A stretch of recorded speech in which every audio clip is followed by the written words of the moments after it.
What's up, everyone? I know it's been a minute or two since I've done my last video, and that is mainly because not a lot of new stuff has come in except for these two bad boys right here. Now, what does this mean? Why is this important to me? Because these were the last two magazines that I needed to complete my 1989 year for the WWF magazines. So I'm very happy that I finally got these two. It took a long time for some reason to get these two off eBay. Of course, I'm talking the Canadian eBay. There was a lot of magazines that had these two in it that was going for way too much money. I think they wanted like $350 for the complete 1989 year of magazines. And I was like, no. I already own 10 of them. And even if I didn't, $350 is a lot of money for a complete year of magazines when just back in 2020, I could get a complete year for anywhere from $99 to $120. Of course, plus shipping on top of that. But still, that wasn't even the shipping factor. This was just $350 straight out. So I'm pretty sure it was $350 or $250. I know it was a lot. It was much more. I calculated in my head at how much a magazine that was, and it was way too much. I was like, no. And then, of course, I saw the Demolition magazine on eBay.ca that was signed by Axe and Smash, being Bill Eadie and Barry Dorso. And they wanted like a lot of money for that. But I didn't want to buy a signed magazine because I'm not into that unless I myself get it signed, right? I don't care to buy something signed if I didn't get to meet the person myself and have that interaction. It just doesn't seem logical to me to want that.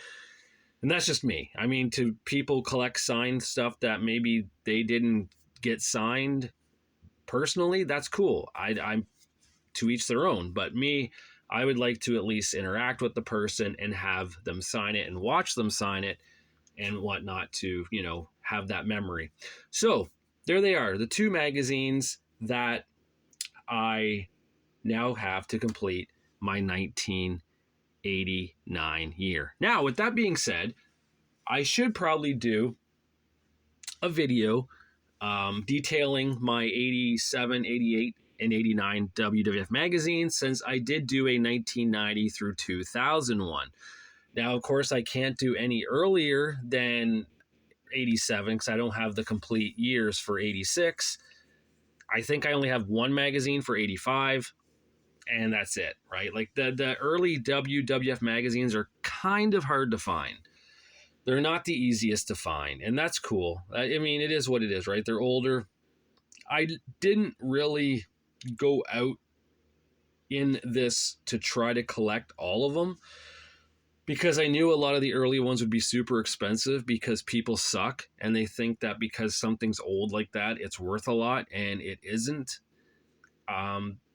Maybe the first issue would be worth some money, but not in the hundreds of dollars like people have on there. And the funny thing is that one of two things happens. Either they don't sell and they stay on eBay for a very, very long time, or they do sell, giving false hope that stuff is actually worth that much money. So either or, it's not good. Now, as well, something I should talk about before I get to the next thing I'm going to do. The last video I did, I talked about the WWE Network and how it disappeared on us for all the Netflix stuff. There's one thing I could say that's positive about Netflix, which I didn't think I'd ever say, but I can at least watch it through my smart TV, whereas the WWE Network, I'd have to go on my computer tower and log on to that to do it because there was no app for it. So it's neat that I can now go to bed watching like old In Your House events or old Survivor Series events and watch wrestling that way. So that is a positive. The negative is that there is no WCW or ECW or any of those old stuff on there. The only old stuff for WWE is like the pay-per-views and Monday Night Raw. I think they got the complete 93, 94 in years, I think. I'm pretty sure. If not complete, they're like 99% complete. I haven't really checked them out and seen, like I haven't watched any of them yet. but I was just browsing. And I also see they're going to be adding new pay-per-views every so many weeks and months and such. So they keep adding to the Netflix. Maybe they will eventually get to WCW and ECW, at least WCW Nitro and the pay-per-views, and ECW pay-per-views would be nice. I mean, I doubt the Hardcore TV or the ECW on TNN would be on there. If they did ECW, I would think it's just the pay-per-views, but you never know, right? All right, now what I want to do and what I want to talk about is I did get some other magazines a while ago, and I kind of forgot to talk about this, but I thought I'll talk about it right now because this is kind of a big deal as well.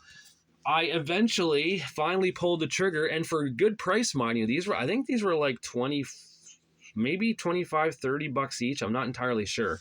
I got Spotlight Fall 88 and Winter 88. That's the premiere issue with Randy Savage and the second one with Hulk Hogan. Now that is exciting. Now I'm only 4 magazines away from completing the Spotlight series. The 4 I need would be the 2 Ultimate Warrior ones that came out, the Andre the Giant one that came out, and the Undertaker one that came out. So I need those 4. Now, they're not on ebay.ca. They are on .com, I believe, but with exchange rate and shipping and whatnot, it's just not worth it.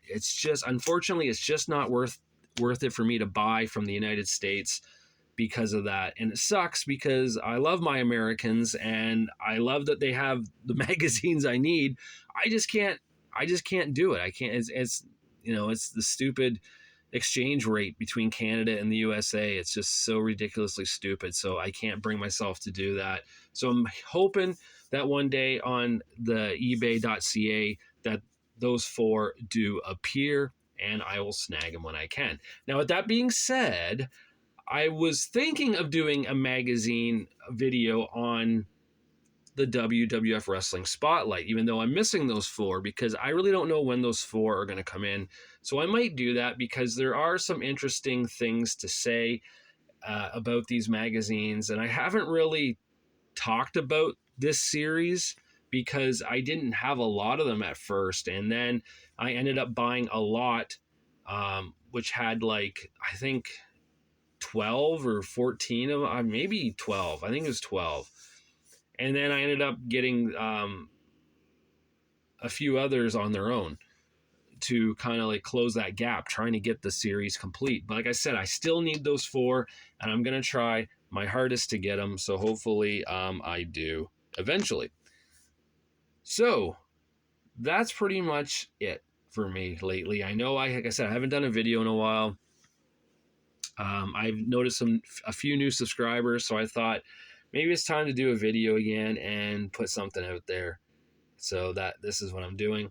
I did buy 2 magazines this week from the 2001 era of the WWF magazine, because I still need, I think, like 5 magazines or so to finish that year. And then I think I'm going to stop. I don't think I'm going to get into 2002 or anything. I think I need to watch what I'm doing because of size, because of space, right? I just do. And B, it's because of money too. A lot of this shit's expensive, and I noticed, by the way, Monday, for anyone who collects those Hasbro style wrestling figures, that Mattel Creations is putting up the box set of Rip and Zeus from No Holds Barred and Miss Elizabeth and Sensational Queen Sherry in that 4-pack box set, as well as the WWE ring with Brother Love. And I believe you can get them in a bundle as well, too, like a pack together. So I'm in no hurry to get that because I just feel like that set sucks compared to the other ones. I will get it because I'm an asshole like that and I have to complete this. I've been buying every box that's come out so far. I need to continue. But I feel like they could have did something better, right? They could have if they're going to do a No Holds Barred thing, they could have did Hogan and Beefcake against Macho King and Zeus from No Holds Barred, the match, the movie with the cage that happened in December of 1989 for pay-per-view. Or they could have did a Hogan and Miss Elizabeth with Sensational Queen Sherry and the Macho King, kind of play off that. But to do Rip and Zeus, like Rip is the character that Hulk Hogan played in No Holds Barred, and of course Zeus. And I don't know, it just, I get it. Like my buddy Zeke Zanzibar said, they gotta, get that No Holds Barred stuff out there while they still have the rights. And it's like, yeah, okay, but that's not really a set needed. And I mean, Zeus, I can understand to a point. He was kind of a big deal in 1989 for the WWF. He wrestled at SummerSlam in the main event. He wrestled at Survivor Series, and then the No Holds Barred match, the movie cage match.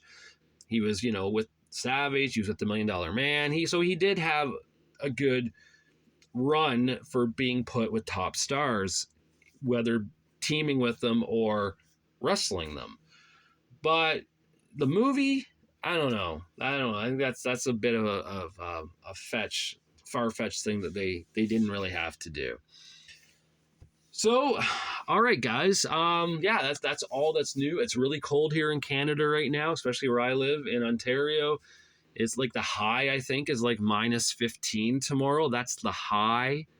And, it's cold weather alert going on. It freaking sucks. I like winter, but this doesn't feel like winter, folks. This feels way worse. This cold is not forgiving. This cold is brutal out there on the skin and the face and whatnot, and it just freaking sucks. So everyone who is dealing with this extreme cold, please stay warm. Please stay safe.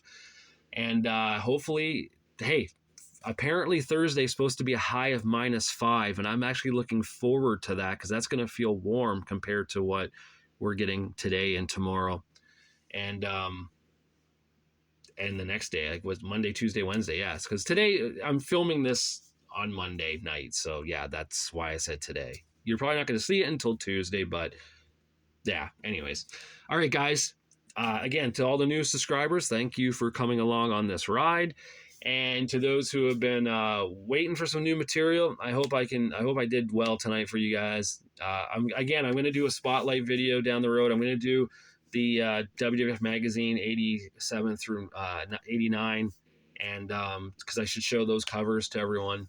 And yeah, that's about it for right now. So everyone, stay warm, stay safe, and until I do my next video, I'll talk to you guys later.